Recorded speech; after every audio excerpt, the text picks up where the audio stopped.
চাণক্য শ্লোক ও নীতিকথা মানবিক বিকাশ ও গুণাবলী প্রথম পর্ব শ্লোক ২৬ ঈর্ষি ঋণীস্তসন্তুষ্ট ক্রোধনো নিত্যশঙ্কিতঃ পরভাগ্যে পজীবিচ স্বরেতে দুঃখভাগিনঃ বঙ্গানুবাদ কোন ৬ ব্যক্তিকে আমরা দুঃখবাদী বলতে পারি? যে পরশ্রীকাতর, ঘৃণাকারী, অসন্তুষ্ট, ক্রোধী, সর্বদা ভীত এবং পরের বাক্যে জীবনধারণ করে, সেই ৬ ব্যক্তিকে পৃথিবীতে সবথেকে নিষ্ঠুর ও দুঃখী বলা উচিত। ব্যাখ্যামূলক আলোচনা। অপরের সুখে দুঃখ প্রকাশ করে যে ব্যক্তি, তার মতো হীন ব্যক্তি আর কে আছে? যে সর্বদা অন্যের প্রতি ঘৃণা প্রকাশ করে তাকেও আমরা আদর্শ ব্যক্তি বলতে পারি না।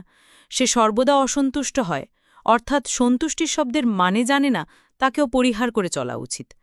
যার মনের মধ্যে ক্রোধের জন্ম হয়, সেই ব্যক্তিকেও আমরা আমাদের মনের ভেতর স্থান দেব না। যে ব্যক্তি অজানা অচেনা ভয়ে শঙ্কিত অবস্থায় জীবন কাটায়, তার মতো দুঃখী আর কে আছে? যে মানুষ অপরের ওপর নির্ভর করে জীবন নির্বাহ করে, তাকেও নিঃস্ব রিক্ত মানুষ বলা উচিত।